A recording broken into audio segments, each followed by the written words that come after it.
Channel में किस नेता का या किस देश का पैसा है, यह कार्यक्रम भी किया था। इस वक्त मोदी सरकार आने के बाद देश में मीडिया में भी पोलराइजेशन हुआ है और इस देश में अब बिकना इसलिए मुश्किल हो गया क्योंकि पकड़े जाने का डर है। नहीं तो यहां तो कौड़ी पे बिकने वाले भी लोग हैं, लेकिन अब उन कौड़ी वालों की ही कीमत, बल्कि फूटी कौड़ी वाली की कीमत भी करोड़ों में हो गई है। और हिंदुस्तान के मीडिया में बिकने वाले लोगों के नामों की सूची और पूरा ट्रांजैक्शन अमेरिकन मीडिया पहले छाप रहा है, जिसकी 2 लाइनों की खबरों को लेकर मोदी को, भाजपा को या हिंदुस्तान के हिंदुओं को खड़ा किया जाता है अपराधी के कटघरे में। हिंदुस्तान में सहिष्णुता, असहिष्णुता की चर्चा हो या गौ रक्षकों के द्वारा लिंचिंग वाली बात हो, ये सारे मुद्दे इसी न्यूयॉर्क टाइम्स ने उठाए थे और ये कहा गया था कि हिंदुस्तान में क्या हो रहा है। इसी अखबार की 2 लाइनों को लेकर संसद में हल्ला होता था कि देखो, हिंदुस्तान के टीवी चैनलों पर डिबेट होती थी कि देखो हिंदू क्या कह रहा है। आज उसी न्यूयॉर्क टाइम्स ने बता दिया कि हिंदुस्तान के पत्रकार कितने में बिके हैं, किसके खाते में कितने पैसे आए हैं, कहां से आए हैं, यह सारा काला चिट्ठा बाहर आया है। और इसलिए देश के ये गद्दार और ये जो चीन के यार है और देश के गद्दार है, उनका विषय आपके सामने आज के बिंदास बोल में मैं सर्वप्रथम लेने वाला। आज वैसे मैं आपके सामने 5 मुद्दों को लेकर आऊंगा और उन 5 मुद्दों में पहला मुद्दा होगा जो आपके सामने मैं इस वक्त बता रहा हूं, वो चीन के यार, हिंदुस्तान के गद्दार, और यह पहला मुद्दा रहेगा। दूसरा, तीसरा, चौथा, 5वां, ऐसे सारे मुद्दे और बीच बीच में आपके कॉल को लेकर आगे बढ़ाएंगे, लेकिन पहले विस्तार से जरा मुद्दा देखिए।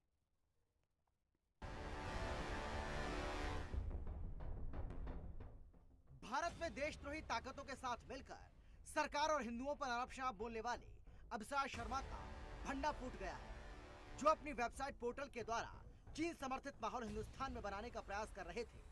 अमेरिका के न्यूयॉर्क टाइम्स ने खुलासा किया है कि यह बहुत कम लोगों को पता है कि गैर लाभकारी संगठनों और शेल कंपनियों की आड़ में नेविल लॉय सिंघम चीन के सरकारी मीडिया के साथ मिलकर काम करता है और चीन के प्रोपेगेंडा को दुनिया भर में फैलाने के लिए फंडिंग कर रहा है।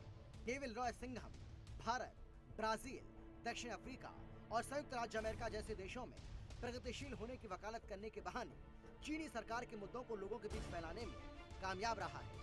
वहीं अपनी जांच में न्यूयॉर्क टाइम्स ने पाया है कि नेविल लॉय सिंघम ने भारत में स्थित न्यूज क्लिक नामक वामपंथी प्रोपेगेंडा पोर्टल को फंडिंग की है। अमेरिकी अखबार ने पाया है कि न्यूज क्लिक चीनी कम्युनिस्ट पार्टी के मुद्दों पर बात करता दिखाई दिया है।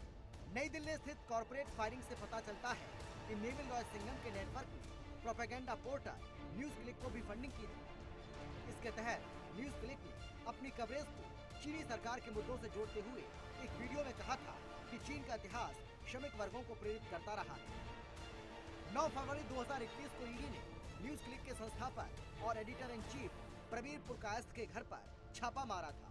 ईडी के सूत्रों के अनुसार न्यूज क्लिक को एक अमेरिकी कंपनी से प्रत्यक्ष विदेशी निवेश के तहत 10 करोड़ रुपए मिले थे। दिलचस्प बात यह है कि पुरकायस्थ को इस बात का पता ही नहीं था कि अमेरिकी कंपनी ने उनकी कंपनी के खाते में पैसा क्यों ट्रांसफर किया। वास्तव में अमेरिकी कंपनी से मिले फंड के बदले उन्होंने क्या काम किया था, वो उस बारे में कोई सबूत नहीं दे पाए थे। लेकिन इस बार विदेशी मीडिया द्वारा अभिसार शर्मा और न्यूज क्लिक का पर्दाफाश हो गया। ये रिपोर्ट सुदर्शन न्यूज। इसको लेकर आज बड़े पैमाने पर संसद में भी हंगामा हुआ। सांसद निशिकांत दुबे ने बड़े मात्रा में आवाज उठाकर इसको न्यूज क्लिक का यह सारा करप्शन संसद में रखा और इसको लेकर हंगामा देश भर में फैला है। लेकिन अभी भी कई लोग सावधानी के साथ बात कर रहे हैं, क्योंकि उन्होंने भी किसी और से लेकर रखा है, तो फिर इनको लेने पर क्या होगा। ये चाइना के जाल में फंसे हैं, तो कोई यूरोप के जाल में फंसे हैं, तो कोई अमेरिका के जाल में फंसे हैं, तो कोई पाकिस्तान का प्रतिवर्ष 150 करोड़ रुपए का भारत में नई दिल्ली में जो एम्बेसी है उसके बजट में उसके टपकने वाले, उसको भी चाटने वाले इस देश में हैं। और इसलिए सावधानी से प्रतिक्रिया आ रही है, उतने बड़े पैमाने पर नहीं है जितनी आनी चाहिए थी। लेकिन सुदर्शन एकमात्र चैनल है जो किसी भी देश से पैसा नहीं लेता, किसी दल से नहीं लेता। हमारा बैलेंस शीट खुला है, सारे ट्रांजैक्शन खुले हैं, और इसलिए हम देश के गद्दारों के खिलाफ बोलने के लिए बेखौफ होकर खड़े हैं। देखिए निशिकांत दुबे जी ने क्या कहा। अध्यक्ष जी, ये राहुल गांधी की नफरत के दुकान पर जो है चाइनीज सामान है, आज बड़ा एक सीरियस मामला में उठाना चाहता हूं अध्यक्ष जी। कारण यह है कि न्यूयॉर्क टाइम्स में इन लोगों को जो है केवल विदेशी ताकतों के साथ रहकर उन्हीं के न्यूज़पेपर में, उन्हीं के देश में उनके क्या हो रहा है उसी को यह मानते हैं। न्यूयॉर्क टाइम्स में एक बड़ा अच्छा न्यूज छपा है सर कि 38 करोड़ रुपया जो है न्यूज क्लिक जैसी संस्था को मिला है। और न्यूज क्लिक संस्था को जो न्यूयॉर्क टाइम्स ने लिखा है, वो लिखा यह है कि भारत में ईडी ने जो रेड किया है, आइस के बारे में ये लगातार बोलते हैं सर, ईडी की रेड में जो खुलासा हुआ है उसका पूरा खुलासा किया है। और वो जो न्यूज क्लिक है सर, वो देशद्रोही गैंग, टुकड़े गैंग जो भारत को खंडित करना चाहते हैं, वो न्यूज क्लिक उस संस्था का जो है हेड कर रहा है, पुरकायस्त उसका मालिक है। उसके सारे पैसे में कहां से मिले, कैसे नक्सलाइट को दिए गए, कैसे माओवादियों को दिए गए, कैसे शर्मा को, रोहिणी सिंह को, या मान लीजिए स्वाति चतुर्वेदी जैसे लोगों को केवल भारत के खिलाफ एक माहौल बनाने के लिए चाइनीज पैसा दे रहे हैं, उसके बारे में सर। दूसरा, मैं इस सरकार से मांग करता हूं सर कि जब भी भारत में संकट आया 2005 से लेकर 2014 तक चाइनीज गवर्नमेंट ने कांग्रेस को पैसा दिया, जिसका FCRA लाइसेंस भारत सरकार ने कैंसिल किया। 2008 में जब ओलंपिक हुआ, ये कांग्रेस को, ये सोनिया जी को और राहुल जी को बुलाया गया। 2017 में जब डोकलाम हो रहा था, उस डोकलाम के समय सर ये चाइनीज के साथ बातचीत कर रहे थे। कुछ विषयों पर न्यूज क्लिक का ये जो नवलका के साथ या पुरकाश के साथ जब हमने न्यूज क्लिक पर रेड किया सर, तो दिग्विजय सिंह का, सुरजेवाला का, सुप्रिया श्रीनेत का, ये सारे ट्वीट आए सर, ये चाइनीज के साथ ले लेते हैं, ये देश को टुकड़े करना चाहते हैं। और कांग्रेस तिब्बत के बाद जो हिंदू चीनी भाई नेहरू की जो नीति थी, उस नीति को ये बढ़ाना चाहते हैं, ये भारत का विभाजन करना चाहते हैं। और इसमें ये चाइनीज के साथ मिलकर ये कांग्रेस देश को तहस-नहस करना चाहती है। ये सोशल मीडिया के माध्यम से, ये पत्रकारों के माध्यम से और चाइनीज के माध्यम से देश में एक अलग तरह का माहौल पैदा करना चाहते हैं। मेरा भारत सरकार से आग्रह है कि जितनी भी फंडिंग हुई है कांग्रेस को, जितनी भी चाइना ने फंडिंग की है, जांच की जाए और जितने लोग हैं उनको सलाखों पर पीछे डाला जाए और कांग्रेस पार्टी को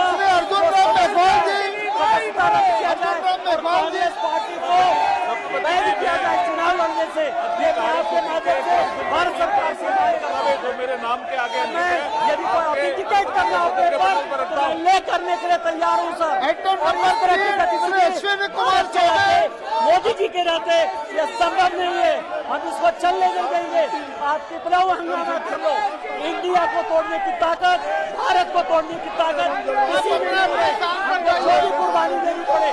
हमने श्यामा प्रसाद मुखर्जी से लेकर आज तक कार्यवाही तोड़ने का काम 2 बजे तक के लिए स्थगित की जाती है।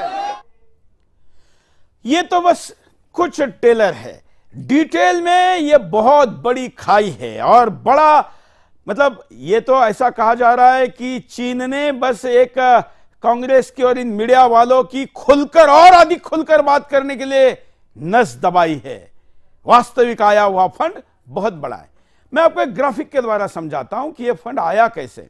न्यूज क्लिक नाम की वेबसाइट पर यह जो बोला गया है, यह संदिग्ध फंडिंग, चरित्र हनन और चीन कनेक्शन क्या है, इसका एक ग्राफिक। ये नेविल रॉय सिंघम करके जो व्यक्ति है, ये पीपल्स रिपब्लिक ऑफ चाइना ने JEF और GSPAN के माध्यम से PPK के फंड में डाला है। PP पे क्या है ये आपको पूरा समझाते हैं। देखिए, ये justice and education fund INC USA, इसमें आया हुआ फंड किसको दिया गया? 27.51 करोड़ 26.98 करोड़ पीपी के न्यूज क्लिक स्टूडियो के कंपनी को दिया गया, जो कि एक भारत की प्राइवेट लिमिटेड कंपनी है और केवल यूट्यूब चैनल चलाती है। उस कंपनी के लिए कितना पैसा, नीचे से भी देखिए, द ट्राई कॉन्टिनेंटल लिमिटेड, ये एक ऑर्गेनाइजेशन है, कंपनी है, आईएनसी जो लिमिटेड होती है वो अमेरिका में, यूएसए। फिर सेंट्रो पॉपुलर डेमिडास ब्राजील, ये तो एक तरीके से सेल कंपनी जैसा है कि ब्राजील में अमेरिका की कंपनी के द्वारा ये पैसे आए हैं। और यूरोपियन यूनियन में कई देश और कई कंपनियां ऐसी है कि जो या तो चीन या तो अमेरिका ऐसे देशों की एजेंट होती है। अब ये देखिए 27.51, 26.98, 49.31, 2.03 करोड़ एक कंपनी को। इस कंपनी से आगे कहा गया, जरा आगे दिखाइए, यह है भुगतान किसको किया गया। मतलब ना केवल इस कंपनी ने पैसा लिया, बल्कि गौतम नवलखा इसको 20.53 लाख, ये कौन है, ये पुणे में जो एल्गार परिषद हुई थी जिसने महाराष्ट्र को जलाने का काम किया था, उस एल्गार परिषद में जेल में लंबे समय तक जो बंद रहा, वो माओवादी आतंकवादी का आरोप जिसके ऊपर लगा, नक्सलवादी का, भीमे कोरेगांव का अपराधी गौतम नवलखा। फिर कौन है, सीपीआईएम, इनके बाप्पादित्य सिन्हा 52 लाख, आईटी सेल सदस्य भारतीय कम्युनिस्ट पार्टी, 52 सदस्य नहीं है इनके देश भर में, एमएलए एमपी, लेकिन 52 लाख रुपए इनको, इनके एक ऑफिस बेरर को, वो भी आईटी सेल के व्यक्ति को दिए। तो आप मुझे बताइए कि वास्तविकता नेता को कितना पैसा मिलता होगा, चैनल वालों को कितना पैसा मिलता होगा। ये लोग केवल वेब पोर्टल चलाते हैं, और वेब पोर्टल और यूट्यूब चैनल और पोर्टल चलाने वाले लोग हैं, उनकी यह हालत है। तो सोचिए कि अगर टीवी चैनल वालों के खातों में कितना पैसा आता होगा। अरे हम तो सुदर्शन पर कई समस्याओं का सामना करते हैं, लेकिन किसी के हाथों बिकने का सवाल नहीं। अगर पोर्टल वाला करोड़ों रुपए ला सकता है, सैकड़ों करोड़, तो हमारे लिए तो हजारों करोड़ का रास्ता खुला है। लेकिन इस देश से गद्दारी करके गद्दारों के लिस्ट में जाकर क्या फायदा है। भले कुछ भी हो, मरने वाले के लिए अगर जरूरत पड़े तो इस देश के लिए मरने वालों के लिस्ट में जाएंगे, लेकिन गद्दारों के लिस्ट में नहीं जाएंगे। बिकने के लिए, मैंने कहा ना, फूटी कौड़ी वालों को करोड़ रुपए मिल रहे, तो फिर ईमानदार और मेहनत कश और इस देश की बात करने वालों को कितने में खरीदने के लिए दुश्मन तैयार होगा, आप समझ सकते हैं। और वो भी वो दुश्मन जिसके पास फंड की कोई कमी नहीं है। मैं न्यूयॉर्क टाइम्स का लेख का स्क्रीनशॉट आपको दिखाता हूं, ताकि कुछ लोगों को यह कहने का अवसर ना मिले कि जो जहां से सोर्स है उसी को नहीं दिखाया, या अपनी मन की बात तो नहीं बोल रहे। तो देखिए न्यूयॉर्क टाइम्स का यह screenshot, a global web of Chinese, ये चाइनीज का पूरा इंटरनेशनल कॉकस में भारत में वो क्या कैसे दे रहे हैं और कैसे भारत में पैसा लगा रहे, उस अखबार के स्क्रीनशॉट मात्र है। इसके कुछ हिंदी वर्जन हमने हमारे पैकेज में देखा था, और अभी मैं आपको क्या है खबर, ये ग्राफिक चलता रहेगा और हमारे साथ जो अतिथि है मैं उनके पास चलता हूं और उनके द्वारा हम इस बात को समझेंगे। मैं स्वागत करता हूं हमारे स्क्रीन पर आज के गेस्ट, जिनके द्वारा हम इस फंडिंग की, चीन के यार हिंदुस्तान के गद्दार कैसे हैं और कैसे कितना पैसा यहां पर आया, इसके एक्सपर्ट्स के तौर पर इस वक्त हमारे साथ स्टूडियो में उपस्थित हैं। मैं स्वागत करता हूं, अर्थ के विशेषज्ञ है और हमारे साथ दिनेश गर्ग जी है, अर्थशास्त्री, आपका स्वागत है। साथ साथ में हमारे साथ रोशन गौर जी हैं, वरिष्ठ पत्रकार हैं, और यहाँ पर बिकने वालों की मंडी में किसका क्या रेट है और कैसी यहाँ की ये गंदी परंपरा है, इसके बारे में नजदीक से देखते हैं, अपनी बात को रखेंगे। मैं सबसे पहले रोशन जी के पास ही चलता हूं। रोशन जी, 1-2 मिलियन जिनके केवल यूट्यूब पर फॉलोअर है, उनके करोड़ों में 100 करोड़ तक बोली लग रही है। तो टीवी चैनल वालों की क्या स्थिति होगी? रोशन जी देखिए जी, असल में इसका आप थोड़ा सा इसको जो 62 का चाइना इंडिया वॉर हुआ था उसको आप देखिए। जब जब जब भारत संघर्ष कर रहा था तो हमारे देश के ही लोग जो सीपीएम में थे वो चीन को सपोर्ट कर रहे थे। मुझे जो मैं रिपोर्ट देख रहा था जो न्यूयॉर्क टाइम्स की अभी आपने दिखाई है और हमारे टीवी चैनलों में जो डिबेट चल रही थी उसका मैं आज उसका प्रतिबिंब देख रहा हूं कि जो प्रोपागंडा उस समय इन लोगों ने भारत के खिलाफ किया था वही प्रोपागंडा आज ये लोग भारत के खिलाफ कर रहे हैं और विदेशों से मोटी रकम लेके कहां से देखिए बाया पैसा आ रहा है, चीन से अमेरिका जा रहा है, अमेरिका से भारत आ रहा है। और ये सब जो बड़े बड़े यूट्यूब चैनल लेकर खुद के अपने निजी चैनल लेकर बैठे हुए हैं उस चैनल की फंडिंग आप देखिए कि एक एक आदमी कैसे लाखों लाखों रुपए ले रहा है। टोटल हम लगाए तो आज ये करोड़ों रुपए का आया है। और ये इसकी जो शुरुआत हुई वो जो 2017 से लेके और 2021 में जो ईडी ने जो छापे मारे हैं उस छापे में जो चीजें संभल के निकल कर आ रही है वो तो बड़ी चौंकाने वाली है। जो सीतलवाड़ है, अब सीतलवाड़ ने जो गुजरात दंगों के बाद उन्होंने जो कार्रवाई की थी और उससे लेके अब जो उनका आया, उनके हस्बैंड का खाते में पैसे गए, उनके बेटे के खाते में पैसे गए, उनके खाते में पैसे गए। जो हमारे यहाँ अभिषाक शर्मा जो इतने धुरंधर पत्रकार हैं दिल्ली के, उनके खाते में सिर्फ एक अकाउंट से यहाँ से 45 लाख रुपए गए हैं। उर्मिलेश जी तो बहुत सीनियर पत्रकार हैं, हालांकि वो सीपीएम से जुड़े रहे शुरू से ही। उनके खाते में देखिए आपके करीबन 40 लाख के आसपास गए हैं।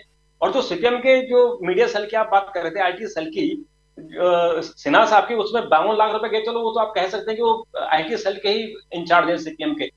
लेकिन ये जो प्रोपागंडा है, आप देखिए पत्रकारिता कीजिए, पत्रकारिता में आप अच्छा बुरा कहिए। अगर सरकार गलत काम कर रही है तो आप गलत बोलिए, अच्छा काम कर रही है तो अच्छा बोलिए। लेकिन सिर्फ आप दूसरी जगह से पैसा लेके केवल बदनाम करना, हर बात में बदनाम करें। नहीं, और वो पैसे, और वो भी पैसे भारत के किसी राजनीतिक दल से नहीं, वो तो किसी दल से लेना भी बेईमानी है। ये तो देश के दुश्मन से, चीन से लिया गया है। हाँ। और चीन का पैसा अमेरिका गया है, अमेरिका से जो दिल्ली आया है पैसा, जो ये जो जिनके नाम पे ये पुरकायस्थ को जो पैसा सारा जो ट्रांसफर हुआ है वो बेसिकली अमेरिका से पैसा ये ट्रांसफर हुआ है।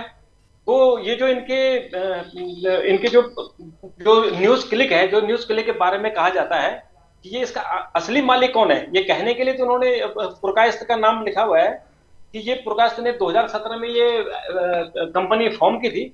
लेकिन एक्चुअल जो ये कंपनी है ये तो अमेरिका में बैठे हुए व्यक्ति की है और वो अमेरिका से यहाँ फंडिंग कर रहा है। और इनके खातों में सीधे एफडीआई से पैसा गया है। पहले इन्होंने एफडीआई का नाटक किया कि 9 करोड़ रुपए की एफडीआई आएगी अमेरिका से, लेकिन जब वो एफडीआई अप्रूव हुई है उसके बाद देखिए इसमें कैसे 38 करोड़ रुपए आ गए। और फिर कैसे उसके बाद लगातार इसमें फंडिंग होती रही। फिर ये शेयर मार्केट में गए तो जो शेयर मार्केट में जो कंपनी डूब रही है, न्यूज क्लिक जो कंपनी डूब रही थी, उसके शेयर कैसे बढ़ गया अचानक, वो 11,000 रुपए का एक शेयर हो गया। ये पूरी साजिश है असल में। एक पूरा ये टूल किट होता है कि टूल किट एक जगह से चलता है और उसको फिर चारों तरफ से लोग घेरते हैं और फिर उसका प्रोपागंडा करते हैं, देश को बदनाम करते हैं, देश के साथ साथ फिर उस बदनामी के बदले पैसे भी कमाते हैं।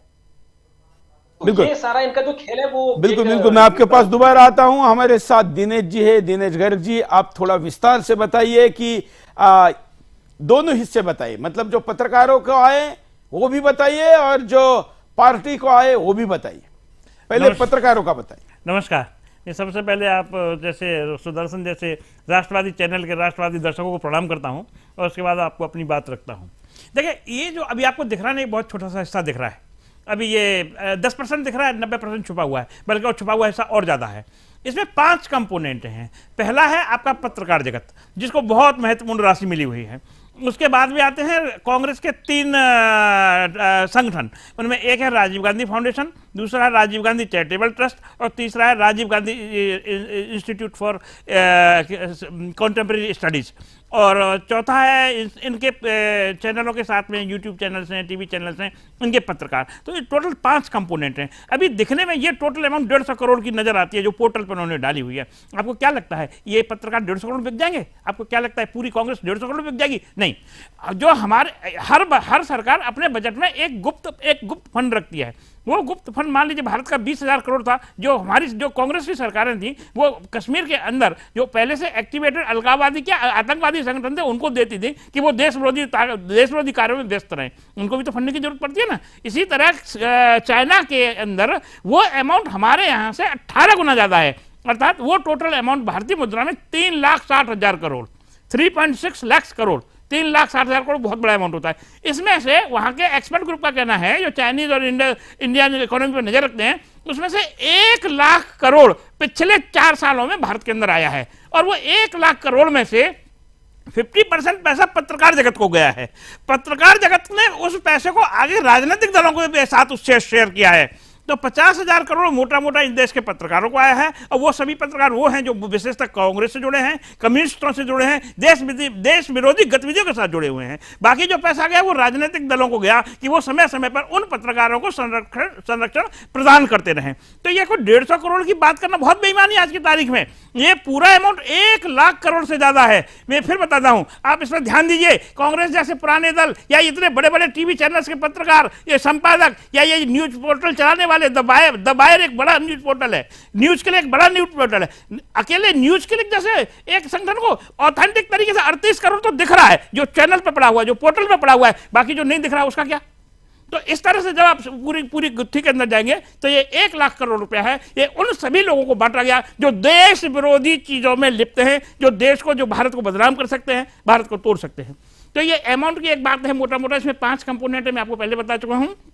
अब बात करते हैं इनका मोटिव क्या है, ये फंड आ किस लिए रहा है, और ये फंड लेकर के उसके लिए क्या काम कर रहे हैं। आपको याद होगा डोकलाम के समय राहुल गांधी चाइनीज एम्बेसडर से, चाइनीज दूतावास में गुप्त तरीके से मिले थे।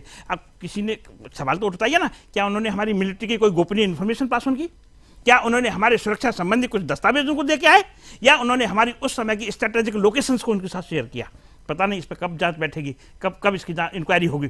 इसी तरह के जब कांग्रेस जैसे दल का एक राहुल गांधी जैसे व्यक्तित्व अगर इस तरह के कामों में लिप्त हो सकता है, तो बाकी पत्रकार और बाकी और नेताओं के तो कहना ही क्या। तो इस चीज को ये थोड़ा आपको गहराई से लेना पड़ेगा और गहराई से समझना पड़ेगा।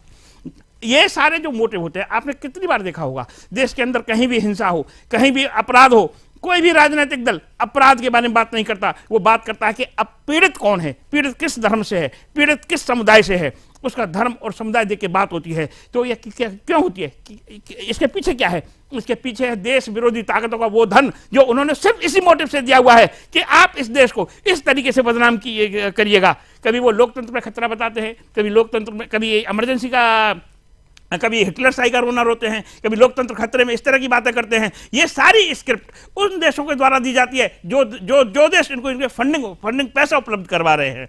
तो कुल मिला के बात यह है कि इस तरह के जितने भी मैटर्स हैं, आप उनको थोड़ा सा सीरियस लीजिए, और देश की जनता को यह समझने की सख्त जरूरत है इस समय कि इस तरह के जो प्रोपेगेंडाज हैं, आपको इन दलों को किसी न किसी लोकतांत्रिक तरीके से खत्म करना पड़ेगा, आपको वोट के माध्यम से खत्म करना पड़ेगा। आपको मैं आपसे ये समझना चाहता हूं कि एक आम नागरिक, एक आम दर्शक, एक यूट्यूब देखने वाला रोशन जी, लोगों को लगता है कि ये पत्रकार बड़ा एक्टिंग के साथ, क्योंकि ये तो एक्टर भी होते हैं ना, ये यहां से थोड़ी निकलता है, ये तो एक्टिंग करके भी निकालते हैं, और एकदम आवेश में या इमोशनल होकर इस देश के गरीबों की बात करके या न जाने किन किन मुद्दों को लेकर सरकार को कटघरे में खड़ा करते हैं। एक आम दर्शक को लगता है कि अरे ये तो क्रांतिकारी आदमी है, और फिर उसके वीडियो शेयर करने का आंकड़ा और व्यूअरशिप भी आप देखेंगे कि कुछ लोग ऐसे हैं जिनका शो होने के 1 घंटे के भीतर वो 10 लाख से ज्यादा लोग देख।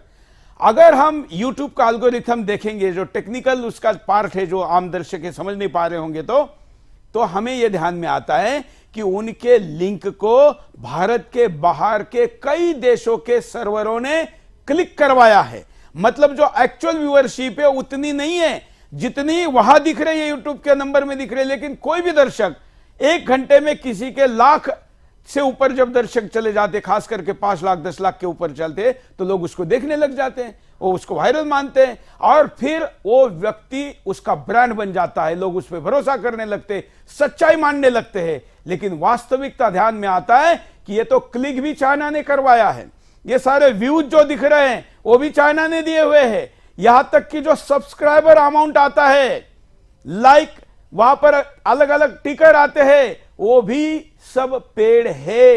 ये आम दर्शक नहीं समझता है। कैसे समझाएंगे आप जरा रोशन जी? जी दरअसल जो जिन लोगों की आप बात कर रहे हैं, ये दरअसल क्या कि इमोशनली लोगों को, अपने आप को लोगों से कनेक्ट करते हैं, जोड़ते हैं, लोगों की समस्याएं उठाते हैं और लोगों को लगता है कि ये हमारे ही बीच के, हमारी समस्या खड़ा, हमारी समस्याओं को सरकार के सामने रख रहे हैं। ये बहुत अच्छी बात भी होती है क्योंकि पत्रकार का काम है कि आम आदमी लोगों की समस्या उठाना। लेकिन अगर आप कंटिन्यू इनको देखें तो आपको पता लगेगा कि मोटिव क्या है। सिर्फ उन्हीं लोगों को दिखाना जिन्होंने सरकारी जमीन पर कब्जा कर रखा है, उन्हीं लोगों को दिखाना जो पुलिस पर पथराव कर रहे हैं या आम आदमी पर पथराव कर रहे हैं, तो एक किसी खास वर्ग की आवाज बनना, इस तरह से ये अपने आप को जोड़ते हैं और उन लोगों के ये मसीहा बन जाते हैं। और इसी का ही फायदा उठा के जो विदेशी ताकतें हैं वो इसका फायदा उठाते हैं और फिर जैसा आपने कहा कि उनको क्लिक करवाते हैं, उनको बाहरी विदेशी सर्वर तक ले जाते हैं और उनको वायरल कराते हैं। और फिर आपको ऐसा लगता है कि ये तो, क्योंकि इनकी 1 मिनट में, एक घंटे में, एक दिन में मिलियंस में अगर व्यू चले जाते हैं, तो ऐसा लगता है कि यही लोग सच है, ये लोग सच कह रहे हैं और ये सरकार पर दबाव बना रहे हैं, तो ये हमारे लोग हैं। उनको ये पता नहीं चलता है कि इसके पीछे मोटिव क्या है, कि भारत की दरिद्रता को दिखाना, भारत की गरीबी को दिखाना, भारत में जो कुछ हो रहा है दिखाना कि भारत तो मुस्लिम विरोधी है, भारत गरीब विरोधी है, भारत में तो सारे लोग भूखे नंगे हैं, ये सब चीजें दिखाना। और इसके बदले फिर इनको मोटा अमाउंट मिलता है, जो अभी आप जिस बात की आप चर्चा कर रहे हैं। तो ये हम आज से नहीं देख रहे हैं। हम जो ये जिसमें LAC पर चीन ने घुसपैठ की थी, उस वक्त में हम लोगों ने देखा था कि जो सारा हमारा जो नेशनल मीडिया था वो दिखा रहा था कि भारत, ये चीन किस तरह से घुसपैठ कर रहा है। और ये लोग उस वक्त दिखा रहे थे कि ये जो हिस्सा है वो भारत का है ही नहीं, चीन तो अपनी जगह खड़ा है। बिल्कुल। तो उस समय भी इन लोगों ने प्रोपागेंडा किया था, डोकलाम में किया था, जैसे भी आप गर्ग साहब कह रहे थे।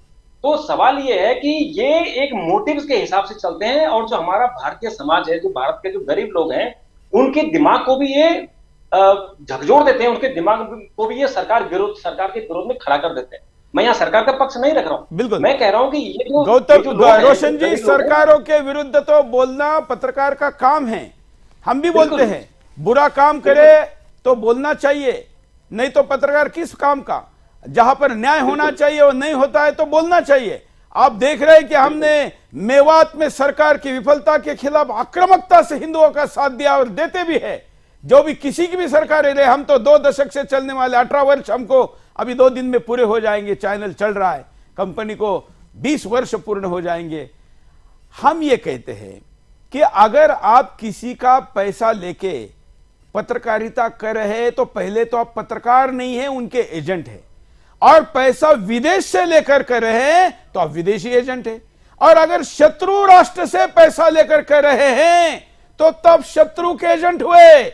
यह व्याख्या करने में कोई संकोच करना नहीं चाहिए। अब इनके वीडियो पर कमेंट में लोगों ने यही लिखना चाहिए कि शत्रु देशों के एजेंट बोल रहे हैं, तब लोगों को समझ में आएगा कि हां, ये जो बोल रहा है ये चीन की भाषा है।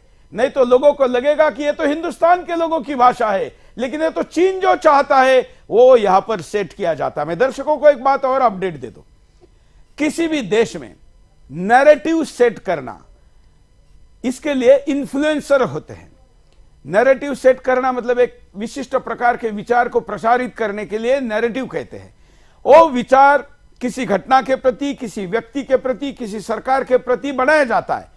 इस वक्त हिंदुस्तान में जो नैरेटिव सेट किया जा रहा है वो बहुसंख्यक हिंदू संगठन कैसे आतंकवादी है, मोदी हिटलर से ज्यादा खतरनाक है, ये इस प्रकार का जो नैरेटिव सेट किया जा रहा है, ये उनको राजनीतिक पराभव करने, हिंदू को अंतर्राष्ट्रीय मंचों पर मित्र विहीन करने और अपने आप में संगठित होने से रोकने के लिए किया जा रहा है।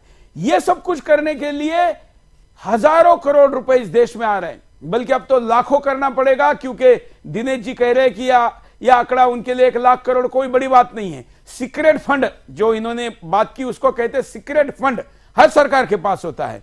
और वो सरकार इस खास करके अमेरिका जैसे देश, खास करके चाइना जैसे देश, और चाइना तो इसलिए भी क्योंकि एक डिक्टेटर कंट्री है, किसी ने हिसाब देना नहीं है, ना RTI है, ना विपक्ष पूछने वाला, इसलिए वहां तो कुछ भी किया जा सकता है और इसलिए वो अमेरिका से भी ज्यादा खतरनाक है।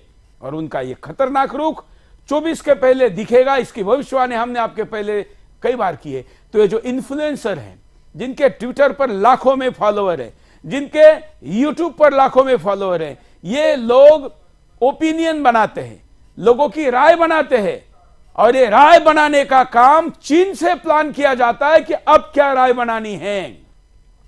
इसलिए आपकी राय अगर बन रही है तो क्या किसी बिके हुए शत्रु राष्ट्र के दलाल पत्रकार से तो नहीं बन रही है? अपने आप को पूछिए, क्योंकि आप जिसका यूट्यूब पर देखना लगते हैं उसी का आने लगता है। तो क्या ऐसे गद्दार इस देश के, जो हमारे शत्रु राष्ट्र के यार, चीन के यार और देश के गद्दार, इनको देखकर तो आप अपनी राय नहीं बना रहे? मैं फिर कहता हूं, आपको अपनी राय बनाने का 100% अधिकार है, और वो होना ही चाहिए, तभी ये देश लोकतांत्रिक है और लोकतंत्र जीवित है कहा जाएगा। लेकिन आपकी राय अगर बीका हुआ पत्रकार तय कर रहा है तो फिर आपको अपने राय पर विचार करने की आवश्यकता है। अब मैं दिनेश जी के पास चलता हूं। दिनेश जी, ये पैसा भारत में आता कैसे है? एक आम आदमी समझ नहीं पाता है कि इतना करोड़ों रुपया चीन से, अमेरिका या किसी यूरोपियन कंट्री से, वैसे हवाला से भी आता होगा, क्योंकि कैश काम हिंदुस्तान में होता है, और हिंदुस्तान में कैश के द्वारा स्टार्टअप कंपनी में पैसे डालकर, एनजीओ को पैसे देकर रूट करना जिसको कहते हैं, वो कैसे होता है? ये पैसे कैसे आए होंगे? जी जी जी, मैं समझाता हूं पूरा। 2014 से और 2013 तक ये जो पैसा आता था, चीन से डायरेक्ट पैसा आता था, कोई बीच में कोई बाय मीडिया नहीं था।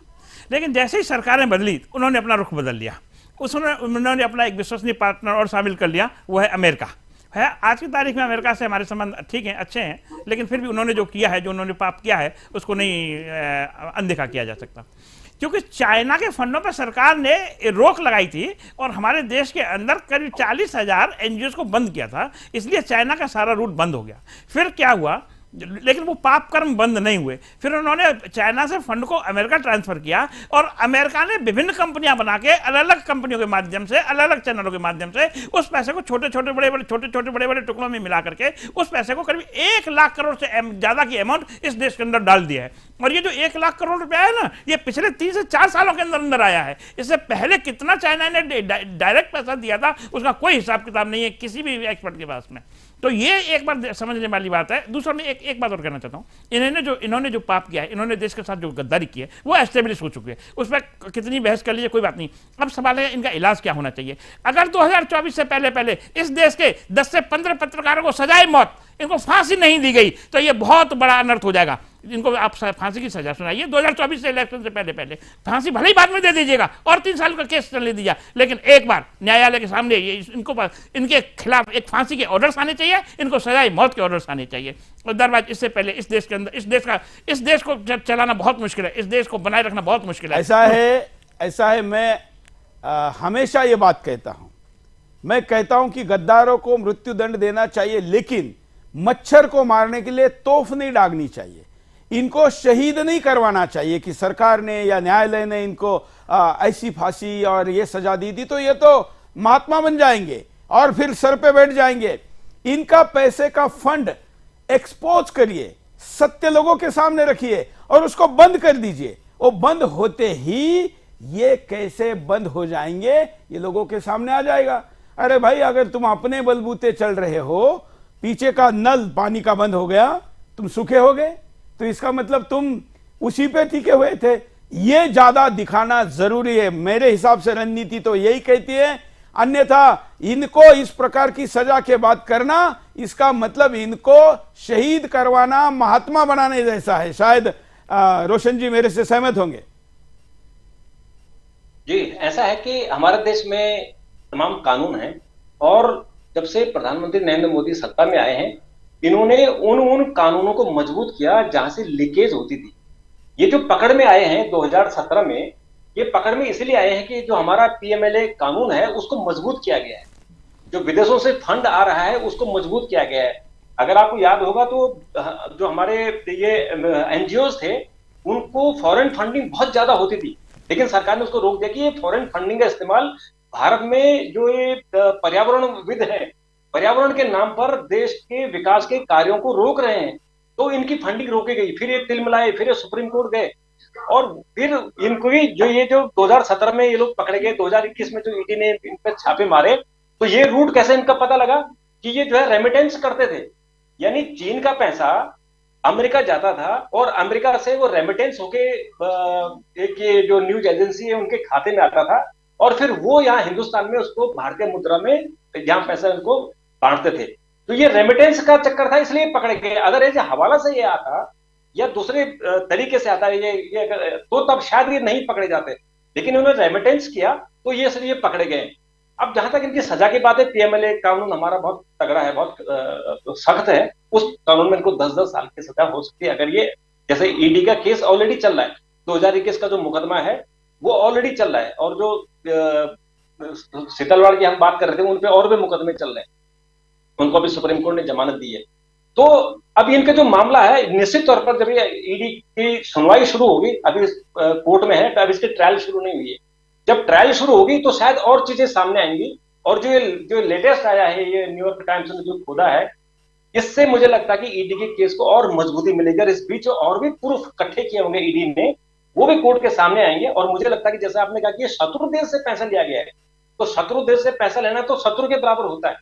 तो हो सकता है कि ये जो कानून है, जो पीएमएलए कानून है, ये कन्वर्ट हो जाए, इसको जो है राजद्रोह देशद्रोह के कानून में 124 में कन्वर्ट हो जाए। तो ये तो बात की बात है कि जब मामला कोर्ट में जब इसकी हियरिंग शुरू होगी, जब इसके ट्रायल शुरू होगा, तब ये सब बातें आएंगी। के सामने एक अंतिम प्रतिक्रिया एक बार दिनेश जी की ले लेते हैं, फिर हम मेवात पर जाएंगे, लेकिन उसके पहले कॉलर के पास चलते हैं। जय हिंद, बोलिए, क्या कहना है आपको? आप अपनी प्रतिक्रियाओं को हमको कॉल करके भी बता सकते हैं, स्क्रीन पर चल रहे नंबरों पर कॉल करिए। और हाँ, जय हिंद, बोलिए, क्या कहना है आपको?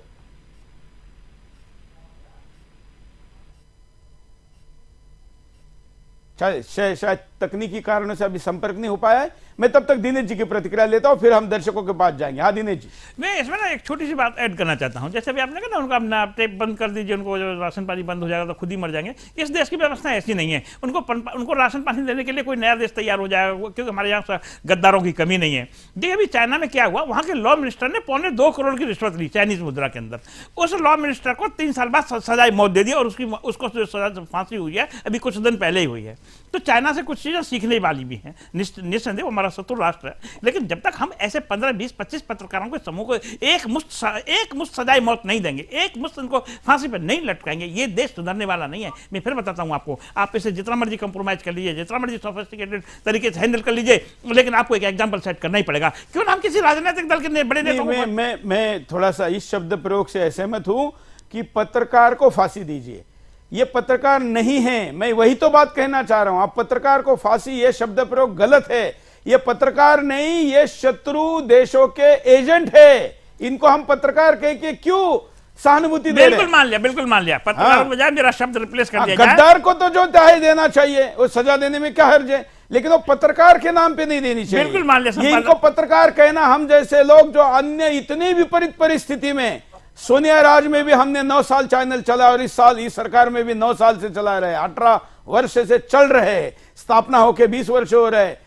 हम जैसे लोगों के लिए इनको पत्रकार कहना हमको गाली है, इसलिए इनको पत्रकार नहीं, ये तो दुश्मन देश के यार भी तो अच्छा शब्द है एक तरीके से। ये दुश्मन देशों के एजेंट है, दलाल है, उनके हस्तक है इस देश में, उनको तो कुछ भी किया जा सकता है। ये चाइनीज एजेंट, पत्रकार संपादक महोदय, मैं आपकी बात से सहमत हूं, ये चाइनीज एजेंट है। इन चाइनीज एजेंट को आप फांसी पे लटकवाने की व्यवस्था कीजिए, आप भी कोशिश कीजिए, हम भी कोशिश करते हैं। और ये जब कॉलर के पास चलते हैं। जय हिंद, बोलिए। जय हिंद सर, बोलिए। सर मैं ये कहना चाहता हूँ, ये जो पत्रकार अपने को बनना है, इसको तो ऑन द स्पॉट करना चाहिए। ऐसे कोई पत्रकार नहीं है, ये पत्रकारों की बेइज्जती है जो पैसे लेकर के ये दिखाते हैं न्यूज में और उसमें। और ये जो तो देशद्रोही है, हमारे जज भी देशद्रोही है, जो 4-4, 20-20 केस होने के बाद इन्हें जमानत मिल जाती है। ये तो हमारे प्रधानमंत्री को ऐसा सख्त कानून बनाना चाहिए कि जो ऑन द स्पॉट किया जाए ऐसे दुष्टों को। धन्यवाद। तो आप शुरू से इस देश में ये सारे जो नाम आ रहे हैं ना, इनके लिए सुप्रीम कोर्ट में स्पेशल ट्रीटमेंट है। इस देश के गद्दारों को गोली मारना तो दूर है, इनको जेल में क्यों रखा, इसलिए राज्य सरकार को कटघरे में खड़ा किया जाता है। इस देश के न्याय तंत्र में, इस देश के न्याय तंत्र पर इस देश का विश्वास उठ रहा है। यह भी न्याय तंत्र से जुड़े हुए लोगों ने ध्यान रखना चाहिए। अगर ये सारा खुलासा करने के बावजूद इनमें से किसी के पास भी अगर कोई एजेंसी पहुंचे तो न्यायालय कहेगा कि यह पत्रकारों के ऊपर अतिक्रमण है, वो गद्दार अभी नहीं कहेगा। मैं तो कहता हूं हिंदुस्तान के कितने जजों को चीन, अमेरिका, पाकिस्तान जैसे देशों ने पैसों से भी प्रभावित किया है, इसका भी एक समय आकर जांच कर लोगों के सामने रिपोर्ट रखना चाहिए। अगले कॉलर। जय हिंद। हेलो, बोलिए। हाँ सर, इनको फांसी होना ही चाहिए, और अगर ऐसा कोई कानून नहीं है तो ऐसा कानून बनाना चाहिए कि इनको फांसी हो। धन्यवाद। अगले कॉलर। जय हिंद। जय हिंद सर। बोलिए। सर मैं कह रहा हूँ कि जो चाइना वाले गद्दार हैं इनको सजाए मौत क्यों नहीं दे सकते हम? हमारे देश में ऐसा कोई कानून नहीं इनके लिए। बिल्कुल बिल्कुल, चलिए धन्यवाद। मित्रों, आपके सामने हमने इस मुद्दे को रखा। रोशन जी और इन दोनों को भी मैं पुनः स्क्रीन पर एक बार बुलाता हूं ताकि आप दोनों का धन्यवाद कर सके कि अब हम बाकी मुद्दों पर जाएंगे। आप इस कार्यक्रम में जुड़े, इसलिए आपका धन्यवाद। अब बात करते हैं मेवात की। मेवात के कार्यक्रम में आपने देखा, हम प्रतिदिन आपके सामने लेकर आ रहे हैं। सरकार ने बुलडोजर चलाना क्या शुरू कर दिया। अभी तो कई दंगाइयों के घरों पर बुलडोजर पहुंचा भी नहीं था, ना कोई कोर्ट में गया। उसके पहले ही मेवात में चलने वाले बुलडोजर को हाई कोर्ट ने स्टे दे दिया, बगैर मांगे दे दिया। इस देश के न्याय तंत्र की अतिक्रमण की सीमा को देखिए, कोई न्याय मांगने भी नहीं गया, क्योंकि जिनके घर गैर कानूनी थे वो कैसे मांगने जाएंगे, लेकिन स्टे दे दिया। आज वो बुलडोजर बंद है और इस देश में अपने प्रभु का नाम लेने के लिए मरने वाले लोगों की आत्मा चीख चीख कर पुकार रही है कि क्या ऐसा न्याय हमारे साथ होगा। देखिए पूरी खबर।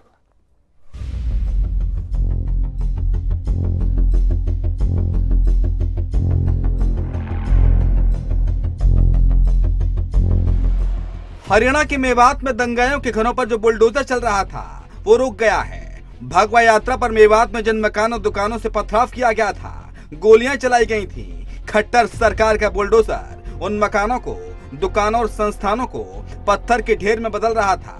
मेवात में पिछले 4 दिन से बुलडोजर गरज रहा था, लेकिन अब मेवात में बुलडोजर नहीं चलेगा, क्योंकि पंजाब हरियाणा हाईकोर्ट ने स्वतः संज्ञान लेते हुए न्यू मेवात में बुलडोजर एक्शन पर रोक लगा दी है। ये कोई पहली बार नहीं है कोर्ट ने दंगाइयों पर बुलडोजर प्रहार रोका हो। इससे पहले जहांगीरपुरी और शाहीन बाग में भी दंगाइयों के अवैध ठिकानों पर बुलडोजर एक्शन को कोर्ट रोक चुका है। बात अगर मेवात दंगों की करें तो एक तरफ कोर्ट ने दंगाइयों पर बुलडोजर एक्शन को रोक दिया है, वहीं दूसरी गुरुग्राम में तमाम हिंदुवादी कार्यकर्ताओं पर एक्शन लिया जा रहा है। वही गुरुग्राम जिसके बारे में वामपंथी मीडिया ने झूठ फैलाया था कि हिंदुओं ने मुस्लिम बस्ती में आग लगाई है, जिसके बाद सुदर्शन न्यूज ने ग्राउंड जीरो से इस हिंदू विरोधी एजेंडे का पर्दाफाश किया था। सोहना में माहौल खराब हुआ, हिंसा हुई, उसका असर अब गुरुग्राम तक आ गया है। मैं गुरुग्राम के सेक्टर 70 में हूँ। झुग्गी जैसी डालियाँ करते हैं, वहाँ पर ये कबाड़ी की दुकान है। रात में आग लगी थी, वो अभी फिर से भड़की हुई दिखाई दे रही है। गुरुग्राम में भी ये जो हिंसा हुई थी नूह में और सोहना में, उसकी लपटें या उसका एहसास बीच बीच में कुछ लोग ऐसे ज़रूर आते हैं जो हिंसा करते हैं या माहौल ख़राब करने की कोशिश करते हैं। जो पिछले कुछ दिनों से तमाम जो मीडिया है, टीवी चैनल है, वो आपको दिखा रहे हैं कि गुरुग्राम सेक्टर 70 जैसी जगह पे आग लगा दी गई, झोपड़ी जला दी गई। वहाँ जो मुस्लिम्स रहते थे उनको भगा दिया गया, उनको मजबूरन वहाँ से डर के मारे पलायन करना पड़ा। देखिए आपको दिखाते हैं कि आग कौन सी झोपड़ी में लगी थी। अपने कैमरामैन को कहूँगा एक बार ये दिखाए, ये वो झोपड़ी है, झोपड़ी तो नहीं है, खैर ये वो गत्तों का भंडार है जहां पर आग लगाया गया एक प्लानिंग के तौर पर। उसके बाद यहां विजुअल बनाया गया और टीवी पर इसको चलाया गया। तमाम मीडिया के जो लोग हैं, जो रिपोर्टर्स हैं, जो टीवी चैनल्स हैं, उन्होंने इसको इस तरीके से दिखाया कि मुसलमानों का झोपड़ी जला दिया गया, उनको भगा दिया गया। वो एक बार देखिए कि किस झोपड़ी में आग लगाई गई है और किस तरीके से यहाँ पर आग लगाई है। गत्तों का भंडार है जहाँ पर एक माहौल बना रहे हैं कि मुसलमानों को भगाया जा रहा है, उनको पलायन कराया जा रहा है और जो हिंदू हैं वो दंगा भड़का रहे हैं गुरुग्राम में। कैमरा पर्सन चंदन के साथ मैं सूरज प्रताप सिंह, सुदर्शन न्यूज, हरियाणा। इसके अलावा यह भी झूठ फैलाया गया कि गुरुग्राम में मुस्लिमों का पलायन हुआ है। सुदर्शन की रिपोर्ट देखिए, जिसमें सुदर्शन संवाददाता ने ग्राउंड पर जाकर इस झूठ का पर्दाफाश किया था। मेरे पीछे जो आप झुग्गी देख रहे हैं, ये वही झुग्गी है ना जिसके बारे में आपको बताया गया कि यहाँ से मुसलमानों का पलायन हुआ है। इसका जिम्मेदार किसे ठहराया गया? हिंदुओं को, सिर्फ इसलिए ताकि आप हिंदुओं के धार्मिक यात्रा को आग के आगोश में डालने वाले गुनहगारों को भूल जाएं और इस पर ध्यान दे दें। आप देखिए पीछे ये सारे लोग हैं, ये सारे गेट भी खुले हुए हैं, दरवाजे भी खुले हुए हैं, बच्चे स्नान कर रहे हैं। ये इन लोगों के जो आप देखेंगे कि बाथरूम के दरवाजे भी खुले हैं, इनके कार्ट भी लगे हुए हैं, गाड़ियाँ लगी हुई हैं जिनसे ये जाते हैं। कई लोग आपको नज़र भी आ रहे होंगे, कईयों के घर के कूलर लगे हुए हैं। मेवात में बुलडोजर एक्शन पर न्यायिक रोक के बाद सवाल ये है कि जब इसी मेवात में सैकड़ों गांव हिंदू विहीन हो जाते हैं, मेवात अपराध का गढ़ बन जाता है, तो न्यायपालिका स्वतः संज्ञान नहीं लेती। लेकिन अब इसी मेवात में दंगाइयों पर बुलडोजर चलता है तो कोर्ट स्वतः संज्ञान लेता है और बुलडोजर एक्शन पर रोक क्यों लगा देता है? Bureau report, Sudarshan news. सोचिए, कब कब न्यायालय ने इसके पहले भी सो मोटो एक्शन लिया। कब लिया? जब लखनऊ जलाया जा रहा था और सरकार ने निर्णय किया कि उत्तर प्रदेश में जो भी सीएए कानून के विरुद्ध दंगा करेगा, अपराधी के फोटो होल्डिंग लगाए जाएंगे। उनको पकड़ने के लिए इसकी सहूलियत हो, इसलिए न्यायालय ने कहा कि यह तो निजता का हनन है। मतलब आप पत्थर उठाओ, बम उठाओ, गोली उठाओ, लोगों को मारो, उनकी संपत्ति को जलाओ, चलेगा। लेकिन उस अपराधी का फोटो अगर सरकार लगाए होल्डिंग में, लोगों को दिखे, इसलिए तो नहीं चलेगा। यहां पर हिंदू अपनी प्रार्थना के लिए जा रहा है, पांडव कालीन, महाभारत कालीन यात्रा पर जा रहा है, वर्ष में एक बार उस क्षेत्र में जा रहा है तो भी मारा जा रहा है, इज्जत लूटी जा रही है, कपड़े फाड़े जा रहे हैं, न जाने क्या क्या किया जा रहा है। लेकिन उसके बावजूद उनका गैर कानूनी घर भी नहीं तोड़ा जा रहा है। यहां पर देखने वाली बात है कि बुलडोजर किसी के मालिकाना हक के संपत्ति पर नहीं चला। दो अपराध इसमें थे। पहला अपराध, वो गैर कानूनी है, उसको अनुमति नहीं है, वो गैर कानूनी है, ये पहला अपराध था, लेकिन अभी तक बना हुआ था। लेकिन उस गैर कानूनी संपत्ति के ऊपर से गैर कानूनी तरीके से हिंदुओं पर पथराव किया गया, गोलियां चला गई, पेट्रोल बम फेंके गए। इन दोनों अपराधों के पापों को मिलाकर बुलडोजर ये सजा तय की गई, लेकिन ये भी कोर्ट को मंजूर नहीं हुई। ये इस देश का न्याय तंत्र है, लेकिन किसी मंदिर को आज तक किसी न्यायालय ने बचाया? आपके पास उदाहरण है तो लाइए, मैं दिखाने को तैयार हूं, मेरे पास तो नहीं आया। हमने देखा कि 100 साल पुराना आश्रम मुंबई में गणेशपुरी में तोड़ा जा रहा था, सारे न्यायालय के पास गए, लेकिन नीचे से ऊपर तक किसी न्यायालय ने उसको बचाने से मना कर दिया। तकनीकी कारण दिया गया, मंदिर, मठ, आश्रम ये नहीं बचेंगे, लेकिन गद्दारों के, नमक हरामों के, दंगाइयों के, हिंदुओं के, कातिलों के घर बचाए जाएंगे। ये निर्णय होंगे तो न्याय तंत्र पर किसका भरोसा रहेगा? ध्यान दीजिए, वो दिन दूर नहीं है कि इस प्रकार के निर्णयों से न्यायालय का क्या होगा।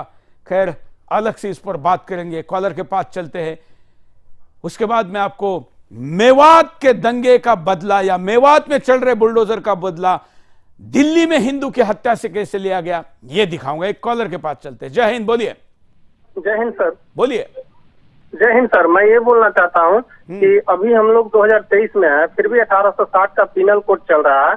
इसके वजह से सर ये सारा प्रॉब्लम क्रिएट हो रहा है, क्योंकि सर ये फिल्म में बताया गया था ना, कश्मीर फाइल में, कि सरकार किसी का हो लेकिन कानून जो है वो सिस्टम जो है इनका है। बिल्कुल। अगले कॉलर के पास चलते हैं। आपने सही कहा है, सरकार किसी भी हो, लेकिन ये सरकार फिर बनी क्यों है?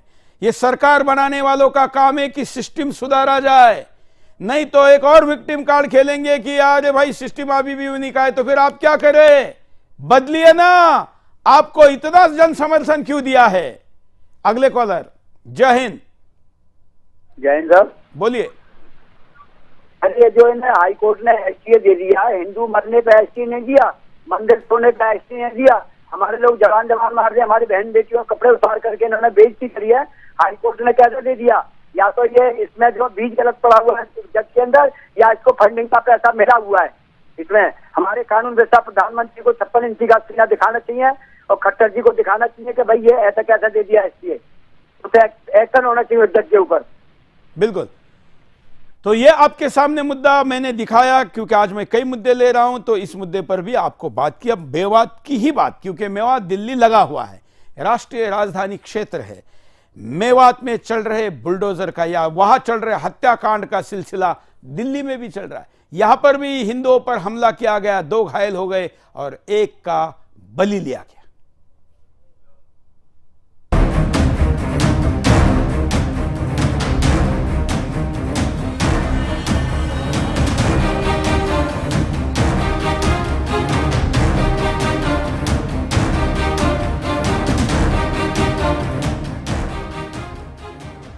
हिंदुस्तान को इस्लामिक देश बनाने के लिए कई विरोधी ताकतों ने पूरा दम लगा रखा है, लेकिन सुदर्शन न्यूज और हिंदुओं के धर्म के प्रति चेतना से उनके मंसूबों पर पानी सा फिरता नजर आ रहा है, जिस कारण वो देश के कई हिस्सों में डेमोग्राफी बदलने का पुरजोर प्रयास कर रहा है, जिसके चलते वे अब हिंदू युवा पीढ़ी को निशाना बना रहे हैं, जिसके कई मामले दिल्ली से सामने आए। व्यक्तिगत लड़ाई बताकर हत्या करना दिल्ली में जिहादियों के लिए आम बात है। ताजा मामला दिल्ली के मिनी पाकिस्तान बन चुके तैमूर नगर में हिंदू युवक ऋतिक पर जिहादियों ने हमला कर दिया।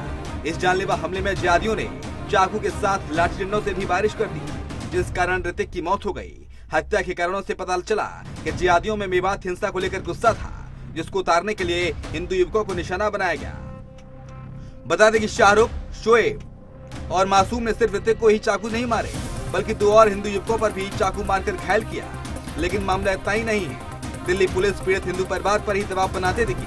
मृतक के परिजन शव को घर लेकर जाना चाहते थे, लेकिन पुलिस को डर था कहीं जिहादी भीड़ इकट्ठा होकर हमला न कर दे। जब दिल्ली पुलिस के मन में ये डर है, तो आप सोच सकते हैं हिंदुओं में भय का क्या माहौल होगा। सुदर्शन न्यूज के लिए दिल्ली से संवाददाता सागर की रिपोर्ट।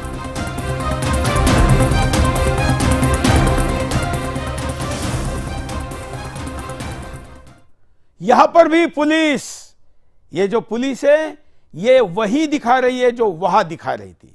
यहां पर भी पुलिस दबाव बना रही है कि शव को अस्पताल से सीधा स्मशान लिया जाए, घर नहीं लिया जाए। मतलब मरणोपरांत तो उसका जो अधिकार है अपने चौखट के अंदर जाने का, हिंदू से वो भी छिना जा रहा है। दिल्ली में अपने घर के अंदर हिंदू शव तक नहीं लेके जा पाएगा। पुलिस कह रही है कि अशांति भंग होगी, अशांति होगी, शांति भंग होगी, सीधे अस्पताल से स्मशान लिया जाए। देखिए पुलिस की मृतकों की बाइट दिखाते उन्होंने क्या कहा, परिवारजनों ने क्या कहा। हो जाता ना, घर नहीं लेके जाते लोग। मैं भी कहीं दूर का नहीं है, सब हम यहीं आसपास में बुलंदशहर का जवाब यहीं सहारनपुर। अगर किसी का जवान बच्चा मर जाता है ना, एक्सीडेंट में मरे चाहे वैसे मरे, उसको घर में लेने का तो उसको मैं क्लेम करवाया, चलो मैं ले जाऊँगा। लेडीज वगैरह होती है, चलो भाई देखना चाहती है वो, चलो भाई सर ज्यादा देर के लिए नहीं, थोड़े से ही आप अपने ही निगरानी में थोड़ा सा घर तक लेके चल रही है बस। मैं समझ रहा हूँ सर, बस हाथ जोड़ के बस आपसे निवेदन है। हमारा तो एक सुझाव है, ये सुझाव तुम्हें गलत नहीं लगेगा, ये है भी ठीक।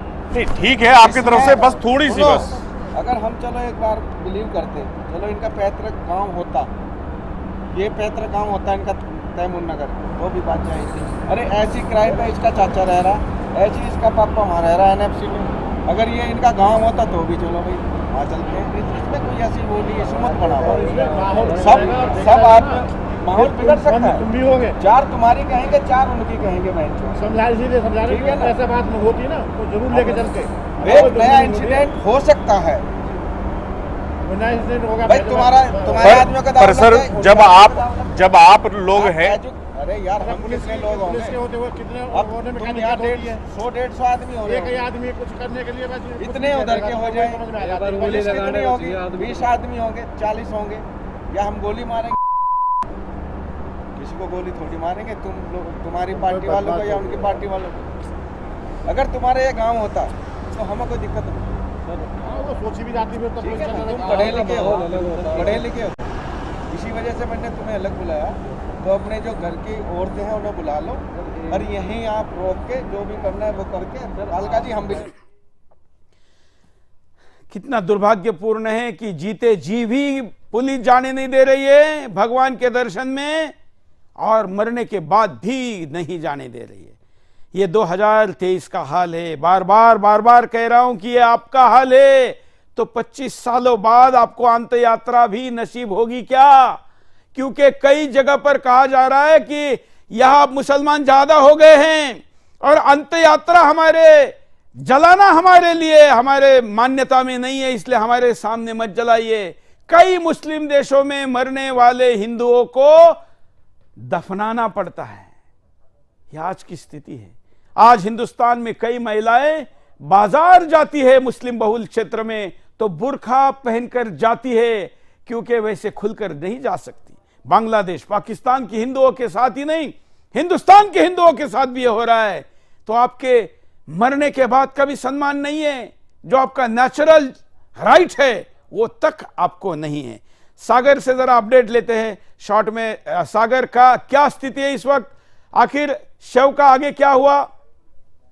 देखिए, शव का वही हुआ है जो पुलिस ने दबाव बनाया था, क्योंकि ये इलाका जो सुदर्शन न्यूज बना रहा है मिनी पाकिस्तान, ये मिनी पाकिस्तान नहीं है, ये गढ़ है। तैमूर नगर, खिजाराबाद, शाहीन बाग, अबुल फजाल और शाहीन बाग का इलाका, ये पूरी की पूरी तरह की ये इलाका जो हम बता रहे हैं तैमूर नगर, शाहीन बाग, खिजाराबाद के अंदर, क्योंकि ये गढ़ माना जाता है इन मुस्लिमों का।